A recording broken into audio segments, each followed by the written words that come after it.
Teman-teman tahu tidak sih, mengapa ban yang terlalu lama diletakkan di bawah terik matahari bisa meletus? Ternyata, hal ini berkaitan dengan fisika, yaitu tentang teori kinetik gas. Apa ya teori kinetik gas itu? Untuk memahami lebih lanjut, ayo kita bahas bersama. Halo teman-teman, Tabi pun, apa kabar semuanya? Semoga kita selalu dalam keadaan sehat walafiat ya. Hari ini kita akan membahas tentang teori kinetik gas. Tapi sebelum mulai, kita berdoa dulu ya. Berdoa dimulai. Berdoa selesai. Teori kinetik gas. Kata kinetik berasal dari anggapan bahwa partikel gas selalu bergerak. Tiap partikel bergerak bebas dan saling bertumbukan. Tumbukan itu berupa tumbukan lenting sempurna. Dari sifat tumbukan, maka tidak ada proses kehilangan energi yang dimiliki partikel. Diperlukan objek yang sesuai untuk menyusun partikel gas, yaitu adalah gas ideal. Sifat-sifat dari gas ideal yaitu 1. Gas ideal terdiri dari partikel padat kecil dalam garis lurus yang bergerak dengan kecepatan tetap dan arah sembarang. 2. Masing-masing partikel bergerak dalam garis lurus dan geraknya dipengaruhi tumbukan dengan dinding wadah. 3. Tumbukan antara masing-masing partikel merupakan tumbukan lenting yang sempurna. 4. Tumbukan antara partikel dengan dinding memiliki waktu sangat singkat dan bisa diabaikan. 5. Ukuran volume partikel sangat kecil dibandingkan ruang tempatnya bergerak. Teori kinetik gas mempelajari sifat makroskopis dan sifat mikroskopis gas. Sifat makroskopis adalah sifat yang dapat dilihat dengan mata tanpa alat bantu. Sedangkan sifat mikroskopis adalah sifat yang ukurannya sangat kecil, jadi tidak dapat dilihat dengan mata telanjang. Mari kita bahas satu persatu ya. Sifat makroskopis gas mempelajari tentang tekanan, suhu, volume, dan massa. Ada 3 hukum yang mendasari teori ini, yaitu 1. Hukum Boyle. Boyle melakukan percobaan dalam suhu yang tetap atau isotermik. Lalu menyatakan bahwa apabila suhu dalam bejana tertutup konstan, maka tekanan akan berbanding terbalik dengan volumenya, sehingga menghasilkan rumus yaitu P dikali V sama dengan konstan, atau P1 dikali V1 sama dengan P2 dikali V2. Yang kedua yaitu hukum Charles. Charles melakukan percobaan pada tekanan gas yang tetap atau isobarik. Lalu menyatakan bahwa jika tekanan gas dalam bejana tertutup konstan, maka volume gas akan berbanding lurus dengan suhunya. Lalu menghasilkan rumus yaitu V per T sama dengan konstan, atau V1 per T1 sama dengan V2 per T2. Yang terakhir adalah hukum Gay-Lussac.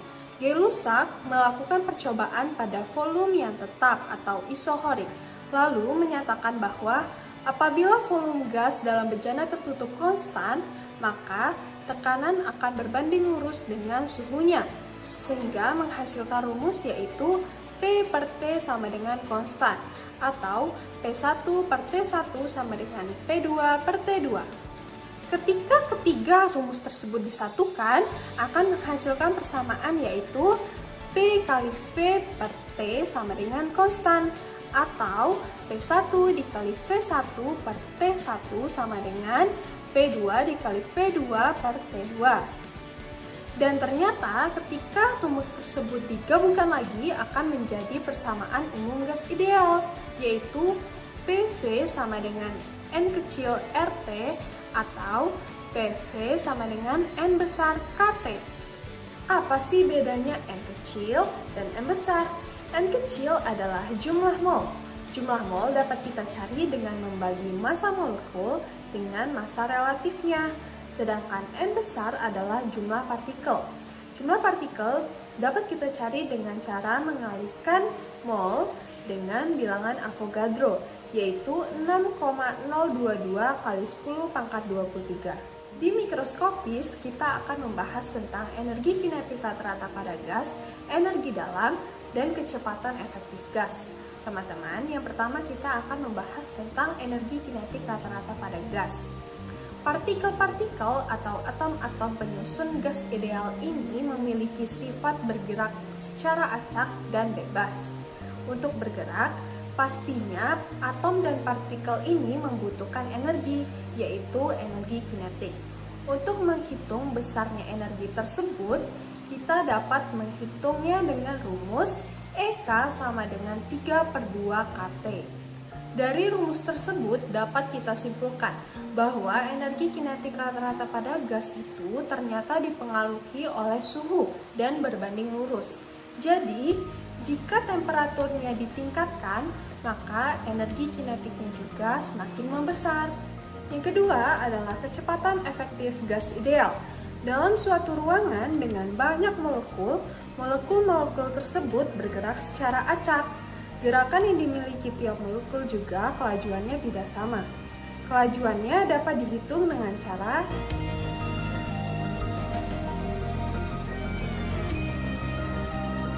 yang ketiga, yaitu energi dalam. Energi dalam berasal dari energi kinetik rata-rata partikel gas karena energi IK diabaikan. Energi dalam merupakan energi kinetik dikalikan banyak partikel yang ada dalam ruangan. Untuk jenis gas monoatomik seperti AR, HE, dan lain-lain, persamaannya adalah. Sedangkan untuk jenis gas diatomik seperti O2, H2, dan lain-lain, persamaannya dibagi 3 berdasarkan suhunya. Persamaannya yaitu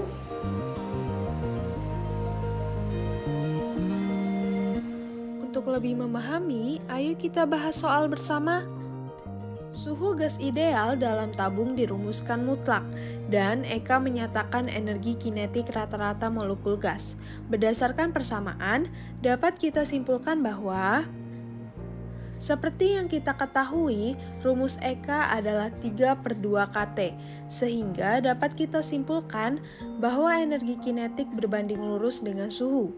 Artinya, semakin meningkat suhunya, maka energi kinetiknya akan semakin besar, sehingga gerak partikel semakin cepat. Jadi, jawabannya adalah C. Gas oksigen pada suhu 27 derajat Celcius memiliki volume 40 liter dan tekanan 1,01 kali 10⁵ Newton per meter persegi. Tentukan volumenya ketika tekanan 14 kali 10⁴ Newton per meter persegi dan suhunya 100 derajat Celcius. Kita tulis diketahuinya dulu ya. T1 sama dengan 27 derajat Celcius. Kita ubah ke Kelvin dengan cara menambahkan 273, yaitu menjadi 300 Kelvin. T2-nya adalah 100 derajat Celcius menjadi 373 Kelvin. P1-nya sama dengan 1,01 kali 10⁵ Newton per meter persegi. P2-nya sama dengan 14 kali 10⁴ Newton per meter persegi. Dan V1-nya adalah 40 liter atau sama dengan 0,04 meter kubik. Yang ditanya adalah V2-nya. Seperti yang kita ketahui, rumusnya adalah P1 dikali V1 per T1 sama dengan P2 kali V2 per T2. Selanjutnya, kita hanya perlu memasukkan angka-angka tadi ke dalam rumusnya, sehingga menghasilkan hasil yaitu 0,0358 meter kubik. Sebagai latihan, teman-teman juga bisa kerjakan soal ini ya. Silahkan pause video ini untuk mencari jawabannya. Jawabannya adalah A, 8P1. Contoh teknologi yang menggunakan hukum ini adalah panci presto. Uap air yang dihasilkan tidak mungkin keluar dan hanya terkumpul dalam panci. Air yang terkumpul membuat tekanan air naik dan menyebabkan suhu naik lebih dari 100 derajat Celcius. Hal ini sesuai dengan hukum Gay-Lussac yang menjelaskan hubungan suhu dan tekanan gas pada volume konstan, yaitu suhu sebanding dengan tekanan. Makin besar tekanan, makin besar pula suhu yang dihasilkan. Ayo kita bahas pertanyaan di awal tadi. Mengapa ban yang terlalu lama diletakkan di bawah terik matahari bisa meletus? Hal ini dikarenakan adanya kenaikan suhu.